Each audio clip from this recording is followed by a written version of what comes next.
Hello everyone and welcome back to the channel. It has been a while since I've done a video, but yeah, we're back and I'm joined this evening by Jamie.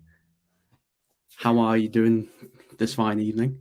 I'm doing good, man. Doing good. Just done some football talk. Now we're going to do some UFC talk because there's a lot to talk about. There's a lot to talk about. Yes, Callum from Coppish, he will be joining us once he's finished his show, so he will make an appearance at some point. But Jamie, since we last did a show together on Callum's channel 2 days ago, quite a lot has happened. Yeah, it's madness. Injuries, supposed pullouts, main event changes, co-main event changes, the UFC and USADA splitting ways. Are you going to get your wish of the Brock Lesnar and John Jones Royds match edition? But what a crazy 72 hours it's been in this world. But it's the thing with the UFC. There is no other business like it whatsoever. There's no other business at all. But let's start with the top of the card for UFC 294. Charles Oliveira injured final round of sparring. Gets his eyebrow cut open, like sliced and diced. Yeah, have you seen it? It's horrible. It's in the title. It's in the title. Let me have a look. On how gruesome it is. And I think Dana said it in a press conference. Oh, you know, when these fighters do it, then they never really get back to me. They sort of like get it all stitched, get it stitched incorrectly, and you know we've had to pull it out. And it's like, yeah, because I think he got it all stitched up, and Dana was like, yeah, we would have got you to a plastic surgeon. Yeah, they stitched over the skin where they would have gone under the skin, weren't they? Yeah, go under the skin. Because obviously, because I said on Callum's show, oh, Gamrot's the backup fighter. So he'll be the backup fighter. Dana thought, oh, no. I'm going to call around, see who's available. Apparently, Dustin Poirier got offered the fight. He said yes. The UFC said no. Justin Gaethje, the BMF, Mr. BMF himself, thought, nah, too short notice. Steps up the real BMF. The featherweight champion, who's literally just come off surgery, I think. Yeah. Alexander Volkanovski. He's going to get the rematch we've all been waiting for. It's finally happening. 11 days notice. In Abu Dhabi, in Islam's backyard. Jamie, your thoughts when you saw that? Firstly, when I saw Oliveira, that cut, I mean, it was just that was bad. And Dana talking about it, and then, you know, this is why Dana's the best at what he does, you know. And Volk, to take this, you couldn't take a more dangerous fight on short notice anywhere in the UFC. It's just mad. And he's like, nah, I think I beat him last time. A lot of people think I beat him last time. Let's go again, you know. And, you know, we ain't maybe go have the problems with IVs this time. So, you know, the hydration and all that. So this is interesting, man. This is a much better main event by a country mile. This is a much better, even the co when we get to is much. But this is just, I can't wait for it. This card now, injuries. It was good before the injuries. Yeah. Now this is taking it to, this is God level. It is where this has gone to now, God level. This is potential pay-per-view of the year levels, I've never seen it. I don't know if I've seen as good as a co-main and main event in UFC in a long time. I'd say UFC 205. I think that might have been the last one. And how long is that ago now? A long time. 2016. 5 years, something like that. This I can't wait, man. As soon as I heard this is the main event, sign me up. Yeah, I'm just like, you know, sometimes I'll be like, I'll watch it the next day. No, this is live in person. You have to watch. And yeah, Volk, man, he has got the biggest brass balls in MMA. Yeah, I don't. Yeah, I'll take it. he Dana is pound loves for it. pound number one. Like, Yeah. I'm not hearing John Jones at the moment. Not hearing Islam. This is Volk's Mister work. Mister. Pick up the phone. We'll be there. Send me location. Just like Khabib, send me location, and Khabib won't be cornering Islam, but like they're already in camp in Abu Dhabi, and Khabib said his famous quote: "If King Kong can make 155, then bring him here. We're ready." And also, I have to say, obviously, Volk stepping up short notice. Islam could have very easily gone, nah, no way, not taking this on 11, 12 days notice. We've seen it happen before. Champions get late replacement opponents, and they've just gone, yeah, just pull me out. Not ready for this at all. So it's a massive credit to Islam that he's going to take the fight. But for Justin Gaethje, come on, Mr. BMF, baddest mother effer, didn't fancy it, no? It's mad, ain't it? I told you. I 11 think days notice. Gaethje wants that Conor money. I told you. He wants the Conor money, the He big wants money, the real money. That's fight. what he's waiting for. That's what he's waiting for. Because I guarantee you right now, if it was Conor without the opponent and he need 2 weeks' notice, Gaethje would have taken that fight. Hey, Dana's phone is blowing up. Yeah. Saying, oh my God, he's taking that fight. He's taking that fight. McGregor's money. But this everyone that's tuning in, massive thank you. Smash the like buttons, comments in. Make sure to sub to Jamie's channel. Links in the title. Obviously, subscribe to Callum's channel, Anderson Show, as well. I think when I saw it, I think I just woke up. I was like, huh? He's injured. And I thought, oh no, Gamrot. I thought, Gamrot's going to be the replacement. No, and then I thought, I was like, oh no. I thought, what, 2? And I thought, huh? Rub the eyes and go, oh, it's Volk. It's Volk stepping up. He's got the biggest set of cojones in Australia, and he's got a bit of history to chase as well, because in the lighter divisions, once you hit the dreaded age of 35, I think the record once at 35 is like you've 2 wins, 28 losses or something. And the only 2 fighters over the age of 35 to successfully win or defend a title is Tyron Woodley. Yeah. The rest of them lose. So once you hit 35, you sort of like your bets are all going to the younger guy. Yeah. But do you think he gets it done? Hello, Chris. Hello in the comments as well. It's that big up, Chris Brack. I don't know if this rematch should have happened if it weren't for this reason. I don't know if Dana would have done this rematch anytime soon if this didn't happen. Yeah, I think there was too many spinning plates, I think. Yeah, and this is Volk's opportunity. But my only worry is that it's 2 weeks. But then Makachev's got to go on the thing that he's got Volk now, a totally different fight. And Volk's much better on his feet than Oliveira is, like far better. You know, it's the ground game as well. Like his ground game in the Islam fight was a lot better than what most people thought. Exactly, and I just feel like I think this might be real tight. You know, I think it's going to be real tight. But I just think I don't know if Volk will win. I just feel like 2 weeks' notice against this sort of this machine. I think it's going to be a bit much for Volk after for only 2 weeks, just having surgery as well. Chris Brack, bang on the money. Bisping took Rockhold to how many days' notice? 9 days, wasn't it?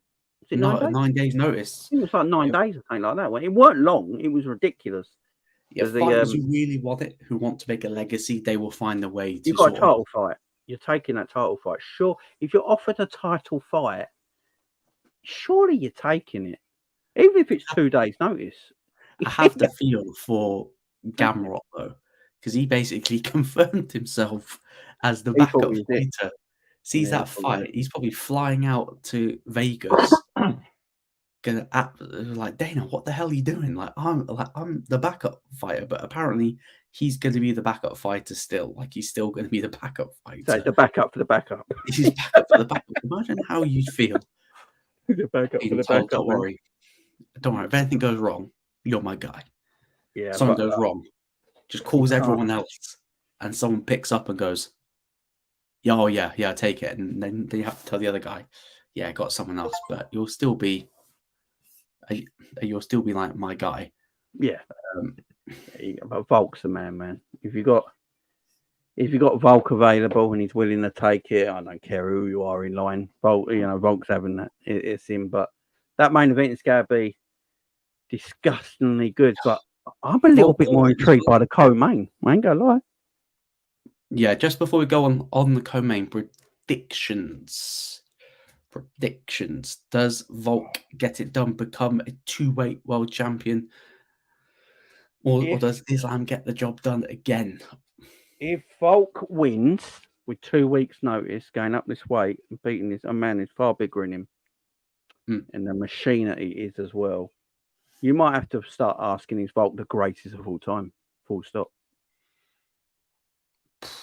That debate might have to happen. Is he actually the GOAT MMA fighter of all time? That if he wins this fight, you might have to have that discussion. It's not Pop 2-weight world champion simultaneous if he does it. And also, before we touch on the co-main, because obviously this has got ramifications for 297, where it was pretty much confirmed that it was going to be Volk Topuria.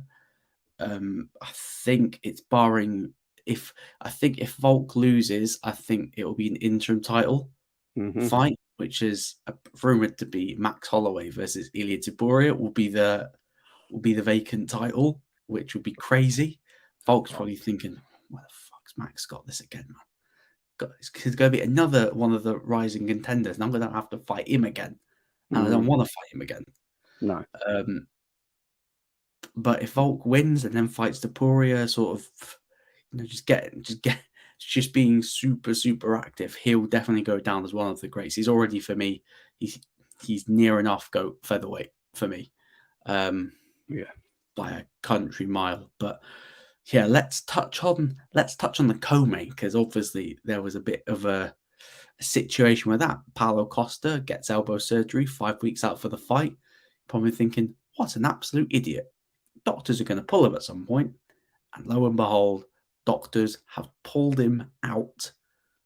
And then I think everyone was scratching their heads thinking, who's going to take it? Rumours of Jared Cannonier turning it down.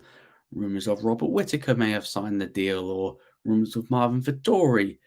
No. Just the former pound-for-pound king, former welterweight champion, Kamaru Usman, making his middleweight debut against Khamzat Chimaev in now what is confirmed to be a number 1 contender bout.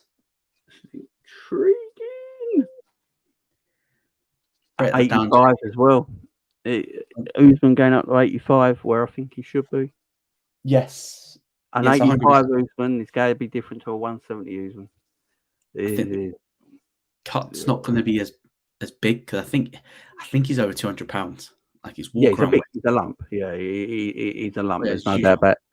The hydration part of this, cutting down to 85, might suit him much better, considering he's an older man now. The older you get, it is difficult. No knees Usman. Yeah, this actually gets me a bit more excited than the actual main event, because I think Usman's going to do it. Yeah, I just have that feeling that he's going to get this done. Yeah, I think Usman. It's the wrestling versus. This is just whose wrestling is going to be better. It's just like he's got the bomb. He's got the bomb, and like because ironically there was a video of Gilbert saying, "Oh look who's training in the background, it's Kamaru," and I'm thinking, look back at that Gilbert fight. Would you say that Burns has slightly better hands than Kamaru? Would you say better striking than Kamaru Usman? Yeah, I mean, I think Usman never. He was a wrestler, wasn't he? When he was on the Ultimate Fighter, he was a wrestler, wasn't he? And he learnt his stand up. I think so. His stand up got better and more polished every fight he had, and we all. But what I think Usman's got. He's just got that. He's got that natural power, and that's the thing. Just like Burns. And, yeah, like Burns makes me like. See Conor McGregor calling him a fat lesbian. I did see that. Like, from absolutely nowhere. Like, get off the whiskey, son. Yeah, get off the whiskey. Just called him a fat lesbian. But no, I'm so intrigued because Chimaev, he's always got that advantage where he can put a man where he wants you. You know, wherever you want, he's got to put you and he's got to control you the whole fight. I don't know if he can do that against a 185-pound Usman. That's the thing. That's what's so intriguing to me. That's why I can't wait for this fight. This is why this intrigues me the most. Because I think some people say, "Oh, the casuals gone. Khamzat's got this easy money." I'm thinking, yo, do guys not realize that this is probably his only like second or third fight at 185, and his last fight at 85 was against GM3 Gerald Mershaw, where he literally one punch, one hit a quitter. That was it. Didn't see any of the wrestling. Didn't see any of that. And the last fight he had was against it was against Kevin Holland, and even that was like a one round. Literally just picked him up, ragdolled him, found the neck, and it was. He ain't going to be able to do that. He ain't going to be able to do that to Usman. He's not able to do that because Usman, yes, he is probably the better wrestler. He's going up a weight class. I actually do think he's going to be the bigger guy in the octagon. I think he's going to be bigger than Khamzat. I think his walk around weight's about 195. Usman's going to be about 200, 210. So it's going to be a pretty big cut. He's not going to be as big a cut. And I think what people need to remember is that Burns had him in trouble in their bout, and Burns is a blown up lightweight. Let's be real. Burns is a fighter that doesn't particularly want to cut weight. That's why he's at 170, because that's where he's at his most comfortable. And that's why I can see get it done by a decision. I don't think it's going to be a rip roarer like people are going to think it's going to be. No, I think they're going to conserve their gas tanks. It might be who has the most gas. Yeah, and Usman's the cardio king. Yeah, he's the cardio king. But let's talk about the ramifications of this bout, because when I heard number one contender, I'm thinking Dricus must be nursing an injury or he is still recovering from surgery. Because if I would have heard that, I'd be on the phone to Dana. I'd be like, how on earth does me knocking out Robert Whittaker do not get me a guaranteed title shot? Unless his injury is really that bad and he really needs the time off. Because for me, that makes no sense. Yeah, I mean, because whoever wins this fight out of Usman and Khamzat, they're going to beat Strickland, in my opinion. So, and then maybe Dana's doing it in a way where he wants Izzy. Dricus. Izzy and Strickers at UFC 300. Maybe that's his plan. Possibly, or maybe another card that we'll discuss. Obviously, I'd not put it in the title, but it's something that we will be discussing because UFC will be going somewhere new next year, which we'll be discussing a little bit later. Oh, yeah. But I find it mental that, yes, when you look at the rankings, you go, Strickland's the champ. Not going to give it to Izzy because Izzy needs to work. You can't give it to Rob. Rob's just been knocked out. Jared Cannonier. For me, Jared Cannonier made sense because he beat Strickland. He actually beat Strickland earlier or late last year. I'm like, okay, yes. You're thinking Dricus nailed on. I don't know any other fighter that's beaten Robert Whittaker and not got what they've deserved at the end of it, which is a title shot. Unless Dricus has really peed off Dana, and Dana's gone, you're going nowhere near that belt, because I'm going to give you Izzy next to keep you away. And then obviously Alex Pereira's no longer in the rankings, fighting up a light heavyweight. No, they got rid of the worry. They got they got rid of the big worry. And now, do you think that Usman is here permanently, or do you think he's in it because apparently Usman's getting paid to take this bout on short notice? If I'm Usman at his age, I would stay at 185. I feel like him going down to 170 and cutting that weight. I mean, if he's walking around 210, cutting to 170 when you're that age is so difficult, because you have to dehydrate a lot. And you don't want to dehydrate your body. You want to be hydrated when you get in the thing. And you saw in his last two fights, obviously against our boy, but he definitely was slowing down. And you know, I'll put that down to, you never really see that with him stamina wise. So I think he should stay at 185. I think it suits him. I think there's fights there. I'd love to see Usman and Izzy. There's fights there that could be really intriguing, in my opinion, and new fights for him. Forget Usman Izzy, because that ain't happening, because they're boys. Yeah, I know they're best mates, so I don't see that happening, which is very interesting, because Izzy's not got the belt, and now I see Usman at 85, which is fairly interesting. But yeah, it's weird, because I'd never want to wish injury on any fighter whatsoever, because the fight game is a brutal game. But you somehow managed to get 2 injuries, and the card is gone up. Yeah, and you know what's the best thing? It's prime time in the UK. It's prime time. It's 3 a.m. baby. What is it? 8 p.m. at our time, is it? I think the prelims kick off at 7. So about 9 p.m. 9 p.m. main card next weekend, which is going to be cool. Man, so we can watch finish at 12, half 12, 1. Yeah, beautiful. absolutely beautiful.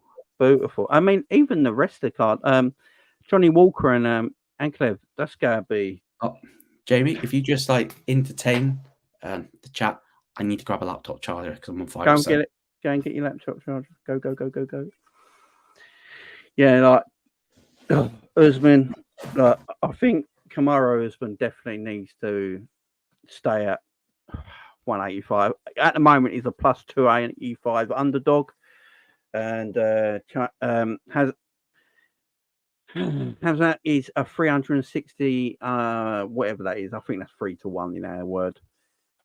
So yeah, Kamaru Usman needs to stay at 185. You know, he's just a... I mean, let's have a look at what he's had. Middleweight division, he's had 9 wins by KO, 1 win by submission, and 3 first-round finishes at 185 in the middleweight division. So he's had finishes. His striking accuracy at 185 is 52%, and his takedown accuracy at 185 is 46%, which is very high. His takedown defense is at 97% at 185, which is a madness, absolute madness. Wins by knockout is 9. Wins by submission is 1. 3 first round finishes.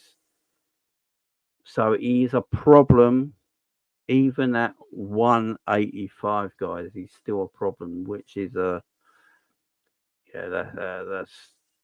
he's an amazing fighter.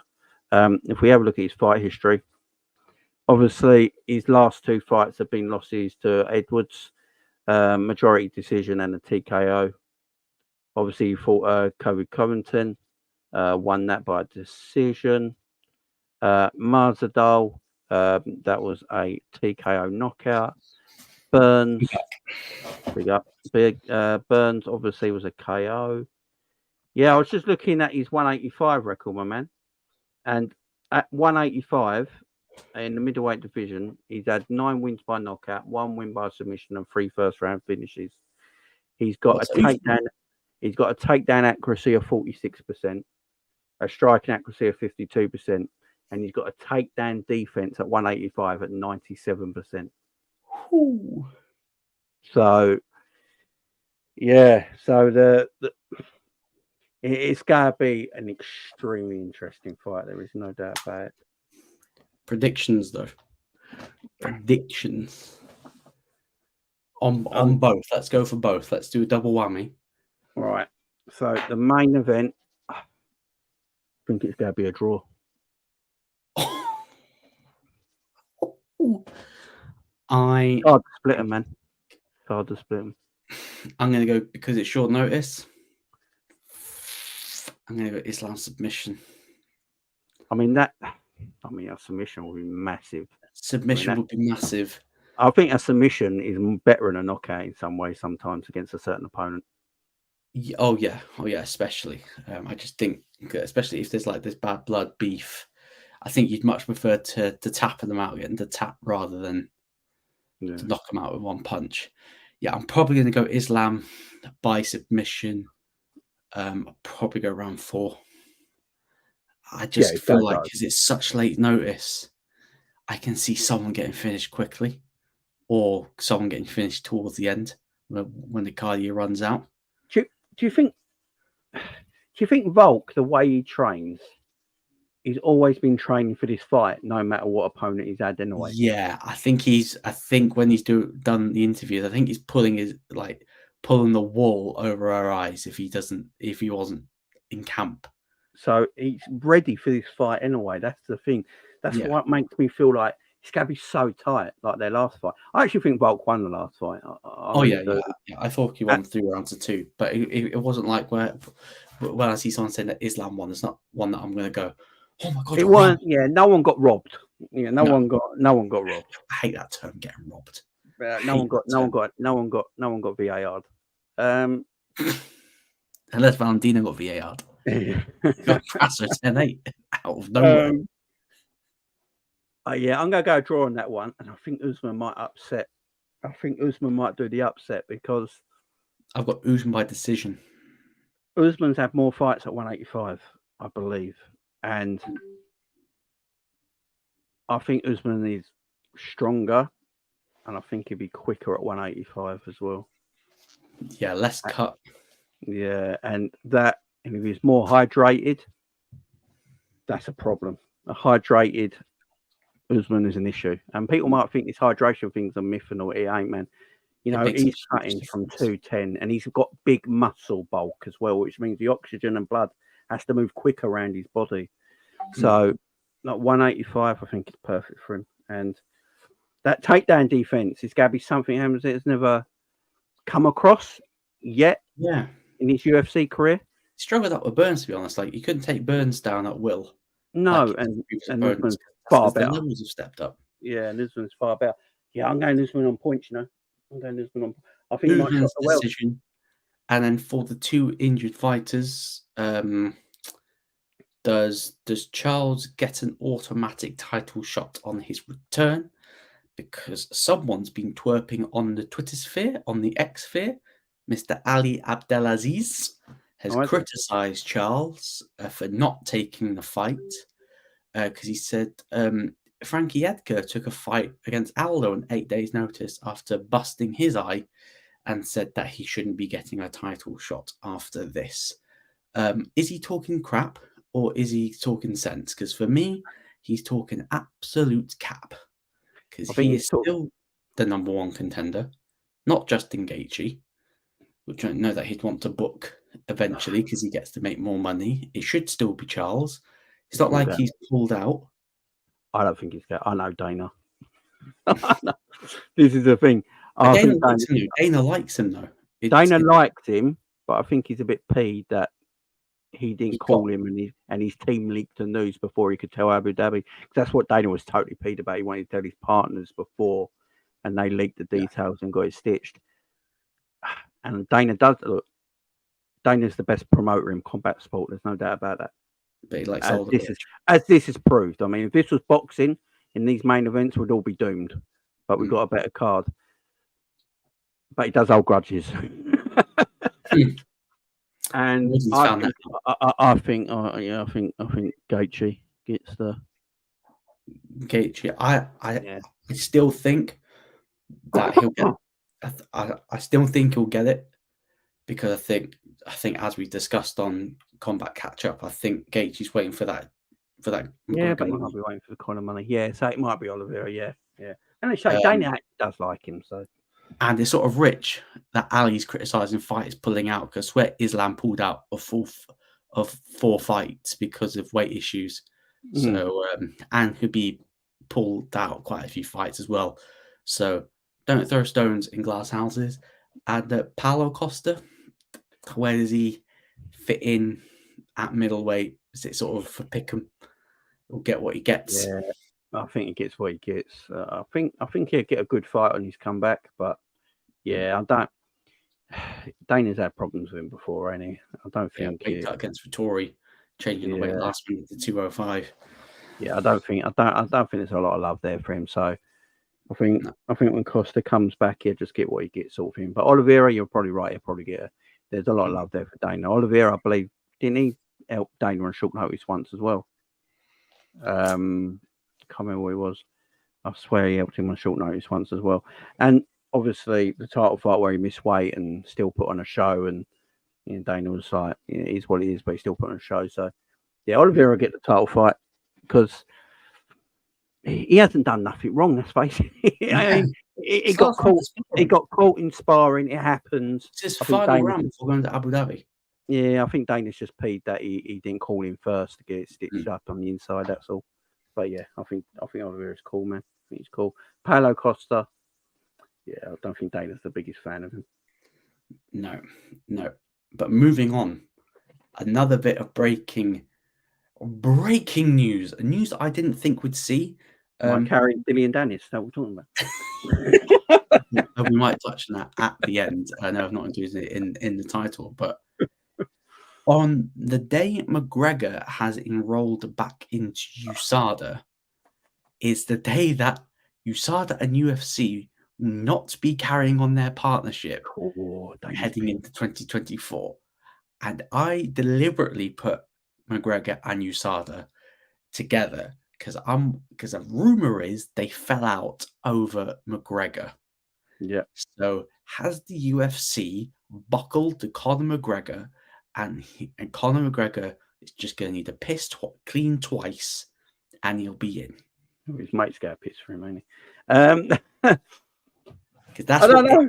What it looks like. Dana's criticised USADA saying that they did a scumbag move, and he's calling them scumbags and all this. He hates them now. He said there's no relationship for him ever again. They will never be with them because you know what Dana's like. Once he's like, I will never be with that person ever again. He means it. So USADA and UFC are done. They are. So it's going to be VADA. I'm going to take it's going to be VADA. No, it's not going to be VADA either. UFC are going to be doing their own thing apparently. Oh, so it's all drugs. Yeah. Apparently, if they're doing an independent drug testing, yeah, it's all go. Conor's going the protocol is still going to be the same, but they're going to be cutting out the middleman. Oh yeah, what the dealer?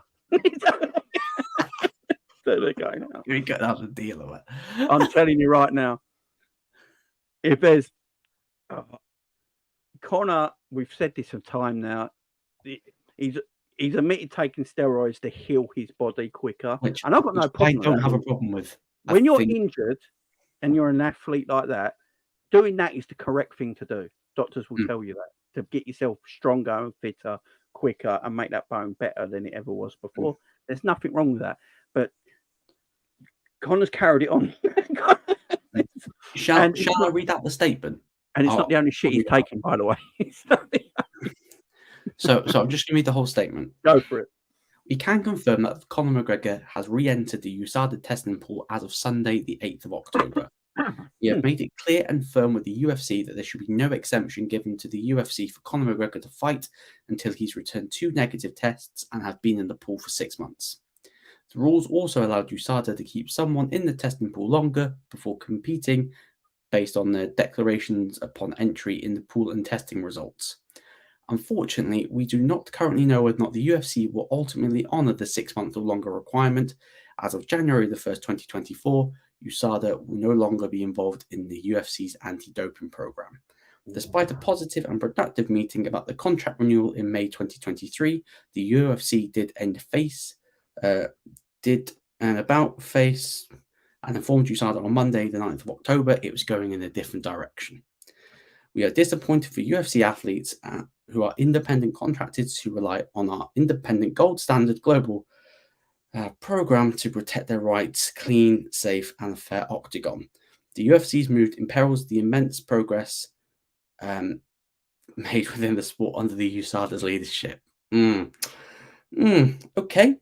The relationship between USADA and UFC became untenable given the statements made by the UFC leaders and questioning VADA's principled stance with Conor McGregor not allowed to fight without being in the testing pool for at least 6 months.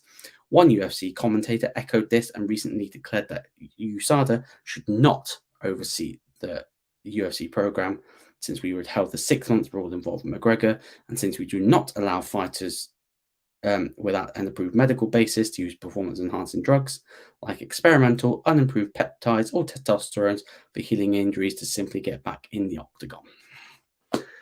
So, yeah, I think McGregor broke USADA. Yeah, so basically what's happened there, Dana's like, I want Conor for 300. USADA's like, when's 300? That's going to be too tight. He won't go and make it. Dana's like, Dana thought, go and make it. Your ass. I'm still going to do it anyway. So, yeah, that's what's happened. I guarantee you that's what's happened. Connor's got to go back into USADA testing pool for 6 months and give 2 clean tests, yeah? Them 2 clean tests can come at any time. They don't give you a date.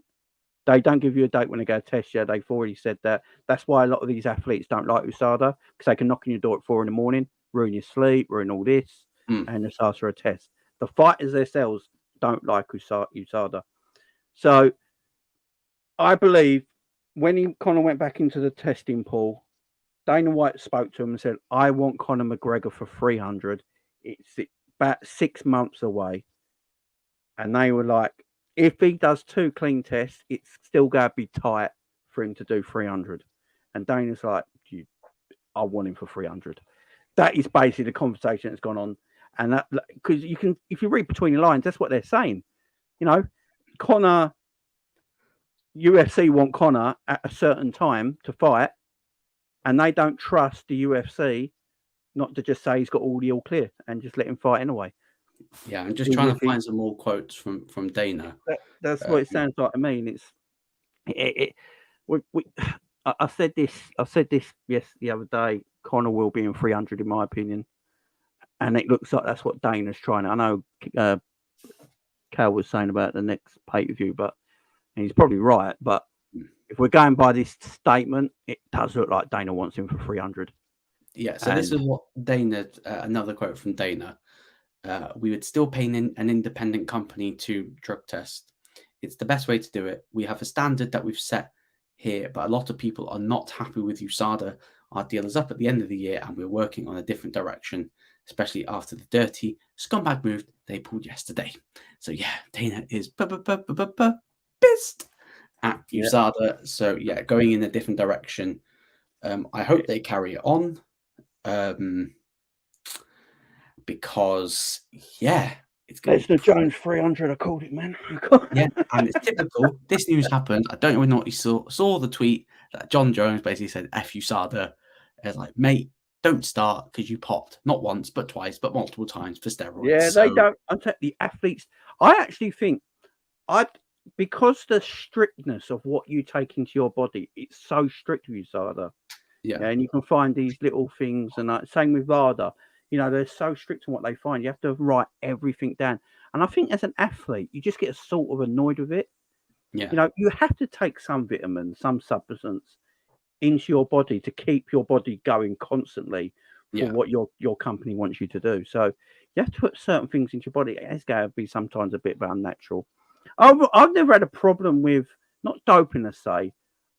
Obviously, if you're not doing it stupidly, like a certain Brazilian used to do, and there's an obvious change in your whole body and everything. But I don't mind if you're taking a little bit, and I don't really mind that. And I think UFC don't mind it either, and that's why they go do this independent thing, because our UFC go, are they going to put out everything they find on tests if they're doing it independently? No. This, for me, my views differently. Yes, the USADA program needed to sort of change it. But my view's different. They need to have a strict protocol, because this is not like you're taking drugs, sports enhancements, like a Lance Armstrong for cycling or for running or for any sport that is not what you'd say a contact sport. This is a serious, dangerous sport where people could get hurt. I don't think anyone has died in an octagon as of yet. No. You are putting fighters' safeties at risk by not having a suitable anti-doping program. No, you've got to have some kind of doping. There's no You've doubt got about to it. have some sort of doping. Yes, I do agree with the stance of Conor McGregor. If the doctor is giving you advice that you need to take such and such and such to heal a major injury, then yes, I completely understand that. And that's why I didn't have a problem with McGregor pulling himself out the testing pool to get himself fully recovered and re-healed. Yes, you mentioned a certain Brazilian. Well, I don't know whether or not you're mentioning Vitor Belfort, the one that basically Bisping lost an eye because Vitor was drugged, basically juiced to the gills. He was on the Logan Paul juicing diet. Yeah. So that's where my thing is. Like, athlete safety is paramount, and there should be a stricter program. This, for me, this is probably a way. So let's say they find that John Jones is, example, John Jones, UFC 300s fighting against Tom Aspinall, and the UFC's find out that he's popped. This is just another thing to say that, oh yeah, they've got to do that. But yeah, I've got to run. I've just sent thank you in the private bit. I've got to run. Thanks for that. Yeah, that's fine, Jamie. Jamie, thank you, pleasure, mate. Hope everything's all right with the missus. Thank you very much. See you later, man. Yeah, sorry, Jamie just had to run off there. Big up to Jamie for joining. Made his debut on the channel as well. Massively appreciated. Hopefully we'll get you back on again soon. Just going to touch on one final thing. The UFC, I think it's been confirmed that they will be heading to Saudi Arabia next year. March, I think, is the rumored date that they will be returning. Not returning, making an entrance. Yep, the UFC has finally gotten the Saudi, has been given that Saudi cheddar. So they'll be doing an event out there. So it'll be very interesting to see who headlines the card. I have a feeling that depending on what happened in the main event, I would not be surprised if it will either be Islam Makhachev versus Justin Gaethje, or it will be the middleweight title fight if Khamzat or Usman wins. Whoever wins that fight, I think, will get a title shot in Saudi Arabia. Makes sense, actually. Would they do a middleweight title shot in Saudi with Sean Strickland as the champion? Bit of a loose cannon. Not too sure. But yeah, I think we're going to wrap it up there. Lots of things that were discussed. Yes, Callum, unfortunately, he did not make it tonight. He's been busy on Coppish, so that's not Callum couldn't make it in the end. The show with Coppish ran over, so yeah, it's not the end of the world. Callum will be back on the channel. What's next for me? Next week, I've got a week off work. I've got a bit of a holiday, so yes, I will be trying to upload more content, more live shows, maybe more pre-recorded videos. Going to get some more guests on, Jamie, Callum. I'm trying to get a couple of other people on as well. So yeah, everyone that's tuned in, everyone that's commented, liked, shared, make sure they hit that subscribe button as well. We are on the road to 200 subs. That is the aim at the moment, to get to 200 subs. So everyone that's watched so far, supported so far, massive apologies for not keeping the content regular. I've just had a lot of things going on personally with with personal life, with family and stuff like that. Yeah, but hopefully now, we're going to get to the grind. We're going to get some more content out, some more videos like this, some more news reactions, previews, reviews, watch-alongs, hopefully the odd interview that I'll try to get to message a few people, see what we can do. But yeah, everyone that's tuned in, smash a like button, hit the subscribe button, share it around, and I will see you all very soon. Thank you.